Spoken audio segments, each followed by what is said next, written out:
皆さん、ご視聴ありがとうございます。今回はカジノスロットのルールを日本でもポピュラーなパチスロに例えて徹底解説をしていきたいと思います。実際にお金をかけることはできませんが、日本でアメリカカジノのスロットを無料でプレイする方法もご紹介いたしますので、ぜひ最後までご視聴いただけたら幸いです。もちろんパチスロを知らない人にもわかるようにしますので、安心してくださいね。おそらくこの動画をご視聴くださっている大部分の皆さんは、次の3パターンに該当するのではないでしょうか。普段は日本でパチンコ、パチスロなどの遊戯機を楽しんでいる方、海外旅行の一環にカジノで遊ぶことを検討している方、現在カジノがある国に在住していて、遊びに行ってみようかな、と考えている方、もしかしたらいずれにも該当しない、単純な興味本位で見ているもの好きな方もいらっしゃるかもしれませんが。ところで皆さん、カジノスロットのルールはどのくらいご存知ですか？おそらく、ドラマや映画、アニメなど、そういったところから得た知識でなんとなく雰囲気はわかるけど、という方がほとんどではないでしょうか。確かにカジノのスロット、特にビデオスロットは複雑そうに見え、実際プレイを見ていても意味がわからないという感想を抱く方が多いと思います。かくいう私もたしなみ始めの頃はなかなかルールが理解できず四苦八苦したものです。しかし、実はルール自体は日本のパチスロよりも全然単純で、慣れてくるとその面白さ、社交性の高さに魅了されてしまいます。かくいう私も今では身銭を切りながらもどっぷり使っちゃってる、ちょっとあれな日々を送っています。普段パチンコ、パチスロをたしなんでいる方はきっとこの気持ちを理解してくれていることでしょう。してくれていますよね。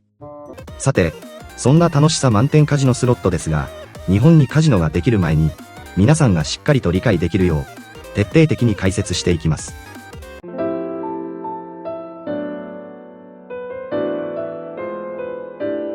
そういえば、私の自己紹介がまだでしたね。私はアメリカ在住の日本人で、普段は底辺カジノスロットという名前で実践動画を投稿しています。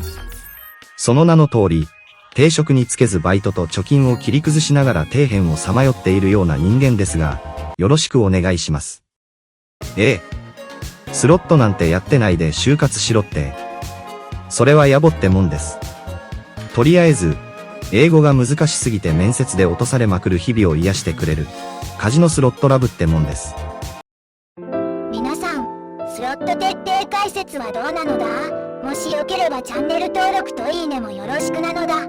さて、ここからが本題ですが、先ほども述べた通り、一見するとカジノスロットはルールが複雑そうに見えると思います。実際に私の動画についたコメントでも、役が成立する図柄の並びがわけわからん。こんなに図柄がたくさん揃ってるのにこんだけしかもらえないの。などなど、疑問を呈するものが散見されました。そんな様々な疑問を払拭するために、5つの項目に分けて説明していきたいと思います。まず、カジノスロットを遊ぶ流れについて、パチスロの話を交えながら実店舗のカジノをベースとして説明しますね。流れとしてはこんな感じです。まず、直接お金をスロットマシンに挿入します。ここはパチスロでいう、希望と絶望の狭間の中、神に祈りながら3度に諭吉を入れる感じと同じですね。ギャンブラーにとって諭吉は神へのお布施、当たりはご加護ですから。ガチの人は盤面やゴーゴーランプについた悪いものを諭吉で払っていますからね。ちなみに私は、ここまでガチにはなれませんでした。まだまだ精進が必要ですね。さて、話が脱線しましたが、その後は思う存分にプレイし、やめたい時はキャッシュアウトやコレクトなんて書かれたボタンを押すと、チケットが出てきます。このチケットは、別のスロットに挿入することで引き続き使用することができます。この部分はパチスロでいう、会員カードやパッキーカードにちょだまするのに似ていますね。そして、出てきたチケットを店舗内に複数設置されているキャッシャーマシンに挿入して換金します。これ、非常に便利ですよね。パチスロだと店員さんに拡大係数機にメダルや玉を流してもらい、出てきたレシートやちょだましたカードをカウンターへ持っていき、なぜか1枚1万円みたいな値段で買い取ってくれる謎な板に交換して、換金所？すみません。それはわかりませんが、皆さんはよくあちらから出て行ってますね。という怪しげなおまじないに従い、不思議な板買取専門店で買い取ってもらわないといけないですからね。本当に不思議な板買取専門店には頭が上がりませんね。見てくれている皆さん、ありがとうなのだ。底辺カジノスロットをこれからもよろしくなのだ。さて、掛け金について解説していきます。掛け金には、主に2つの用語があります。1つは、デノミネーションです。スロットマシン上では略して、デノンという表示になっていることが多いですね。デノンはスロット1回転における基本となる金額になります。パチスロでいうところの5スロ、20スロがまさに当てはまりますね。ちなみに、カジノのデノンは基本的にこんな感じの設定になっていることが多いです。2ドルとか怖すぎて見るだけで全身が震えてきます。そしてパチスロですが、私の記憶が正しければ2スロ、5スロ、20スロというラインナップがメインですよね。当時は各エリアで10人と色、穏やかな笑顔もあれば真剣な眼差しもある。引き迫る表情、むき出しの感情、あらゆる方向から様々なストーリーをかき立てられるような人間模様が垣間見れたような気がします。アメリカのカジノはどうかって。この間おばさまが土星を上げながら画面を殴打していましたが、周りは特に気にしている様子はありませんでした。さすが自由の国といったところです。たまに椅子におしっこ漏らしてる人もいるしね。やばいやばい。こういう話になるとどうも流暢になってしまいます。さて、もう一つの用語ですが、ベッドというものがあります。こちらは先ほどのデノンに対しての掛け数になります。例えばデノン1ドルでベッドが50だとした場合、1回転でかかる金額は50ドルになります。パチスロでいうところの1回転あたりの枚数です。1枚掛けとか3枚掛けってありますよね。それです。Playing casino slots is exciting. TN Casino Slots with Yoroshiku. さて、次はラインのお話です。カジノスロットにおいて、ここが一番謎な部分だと思いますのでしっかりと解説していきます。まず手始めに、ラインって何？って人もいらっしゃると思いますので、そちらから説明しますね。ラインは日本語で言うと線ですが、その名の通り、この線上に同じ図柄が並んだら報酬を上げますよという指標となる線になります。そして、基本的に横軸となります。今表示されている画像を見ていただけたらなんとなく分かっていただけるのではないでしょうか。そして、このラインは先ほども出てきたベッド数によって変わってきます。実はこのルール、パチスロにも使用されているので、まず先にそちらを説明した方がわかりやすそうですね。ベッド数、投入メダルの枚数のことですね。こちらが多ければ多いほどライン数が増えます。パチスロだと3枚掛けがマックスベッドですね。昨今の機種はマックスベッドでないとそもそも回転させられない。中には1枚掛けでもできるジャグラーという機種もありますが、こちらは何枚掛けでも全ライン対応だったりするので、ライン数を意識せずにプレイすることができますよね。でも、昔はベッド数でライン数が変わっていたんですよ。多くはこんな感じのライン構成になっていました。1枚掛けは真ん中1本、2枚掛けは上下2本、3枚掛けは斜め2本って感じです。例えば1枚掛けでこんな風に役が成立したら報酬がもらえますが、これだと報酬がもらえません。でも3枚掛けならライン数が増えるので、1枚掛けではもらえなかったこの線上の成立役の報酬がもらえます。あ、ちなみに縦軸の部分はリールと言います。さて、ラインがどんな感じなのかっていうのをこれで理解していただけたと思います。ここからはカジノスロットの話になります。カジノスロットは、各機種によってライン数がかなり変わってきます。パチスロだと基本的には真ん中、上下、斜めの敬語ラインが基本でしたが、カジノスロットはヤバい機種だと2万近くラインがあります。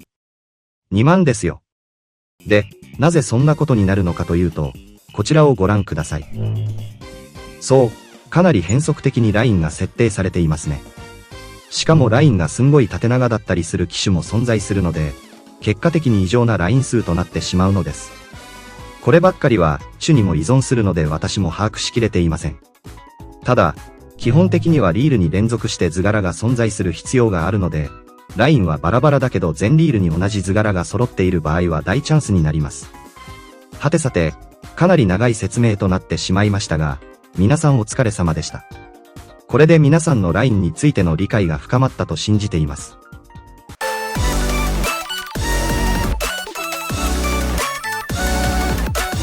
お次はカジノスロットの種類を紹介していこうと思います。おそらく皆さん大体想像はついていると思いますが、カジノスロットには大きく分けて2種類のタイプがあります。一つ目はビデオスロットです。これがカジノスロットを複雑たらしめる根源であり、真骨頂でもあります。ビデオスロットは液晶画面上でスロットをプレイするタイプなので、グラフィックがハイクオリティだったり、ゲームシステムが複雑だったりと、非常に自由度が高いのが特徴です。たまに複雑すぎてゲームシステムを完全に理解する前に軍資金が溶けてしまうようなものもあります。ボーナスがめっちゃいっぱいあるやつとかね。二つ目はクラシックスロットです。ベッドを決めてレバーをガチャン。機械的なリールが回転して機械的にガチガチ止まる。これこそ皆さんが思い描く、ステレオタイプなカジノスロットではないでしょうか。また、パチスロもこちらのタイプに近いですね。クラシックスロットはほとんどの場合、最低デノンが高く設定されているお金持ち仕様です。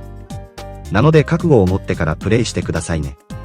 ライン数もシンプルで、日本のパチスロに V 字のラインが2つ追加されたライン構成となっています。もちろん1ラインからプレイできますよ。当てるのは至難の技ですが。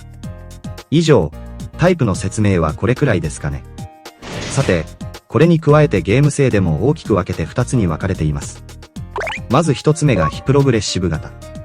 こちらはジャックポットを持たず、図柄揃いやボーナスのみで増やすタイプで、超大勝ちはできない代わりに勝ちやすいのが特徴となっています。今映っているトリプルフォーチュンドラゴンは非プログレッシブ型で人気の機種です。2つ目は人来たらあり、そう、プログレッシブ型です。こちらが巷で耳にするジャックポットを搭載しているタイプとなります。ちなみにジャックポットは、でもない一撃力を持っている役です。その代わり図柄揃いやボーナスは少し非力となっていますがね。そしてプログレッシブ型の中にも3つの種類があります。ややこしくなってきましたね。1つ目は、スタンドアロンプログレッシブ。こちらは各々の大単体でジャックポットを持っているタイプとなります。ジャックポット額がずっと固定額だったり、その台でプレイした分だけ積み立てられたりします。お次はリンクドプログレッシブ。こちらはその名の通り、店舗内に複数設置されている機種同士がリンクされていて、積立金が共有されます。そのため、スタンドアロンプログレッシブよりも積立金が溜まりやすく、一撃力もそれ相応に抜群となります。意気揚々とハイエナ仕様として、他の人に取られた時には拳を1時間握りしめます。そして最後はネットワークプログレッシブ。よくメディアで耳にする、カジノスロットで数十億円獲得。みたいな話は、ほとんどが、のネットワークプログレッシブになります。こちらはリンクドプログレッシブの上位互換、複数のカジノでジャックポットの積立金を共有します。世界のみんな、オラに現金分けてくれ、って感じですよね。ちなみに都市伝説級に当たりません。当たった暁には人生ゴールですけどね。以上でカジノスロットの種類は大体網羅できたかと思います。ゲームシステムについては傾向はあれど、各々の機種でオリジナリティを持っていますから、ここでは割愛しますね。ずんだもんさん、バトンタッチで。了解であります。ここまでついてきてくれた皆さん、お疲れ様&ありがとうございますなのだ。すでにあなたはカジノに行って普通にスロットで遊べるレベルになっているでしょう。でも、せっかくここまで来てくれたなら最後まで見てくれますよね。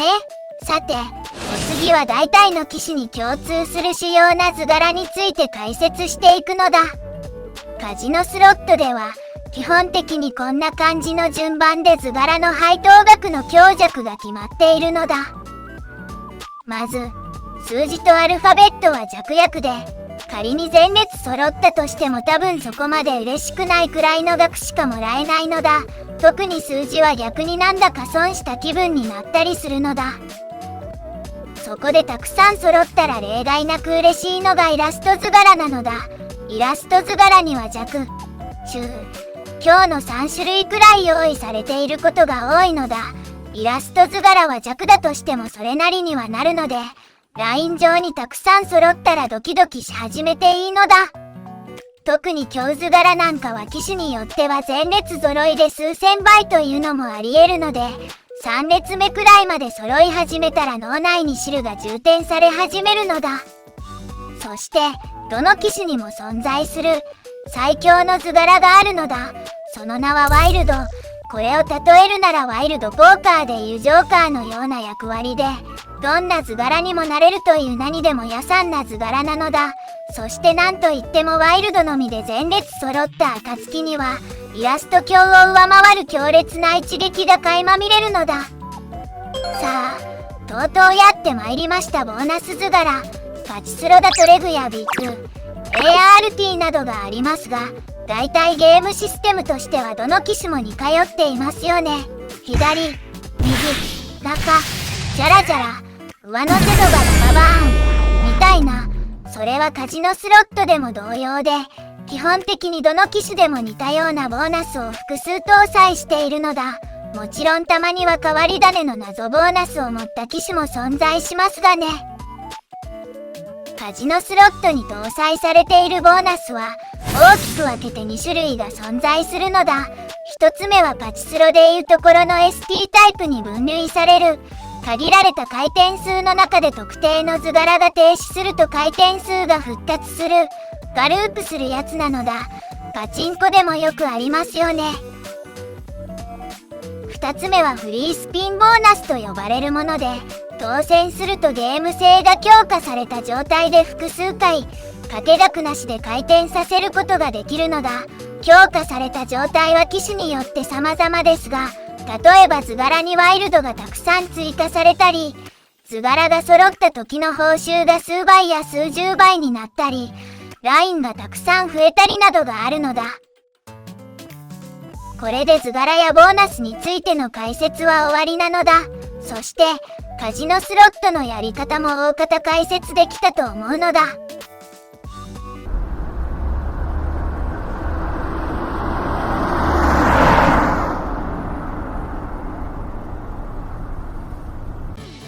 皆さん、カジノスロット徹底解説はいかがでしたでしょうか。これを機に皆さんが感じていた疑問が払拭されていることを願っています。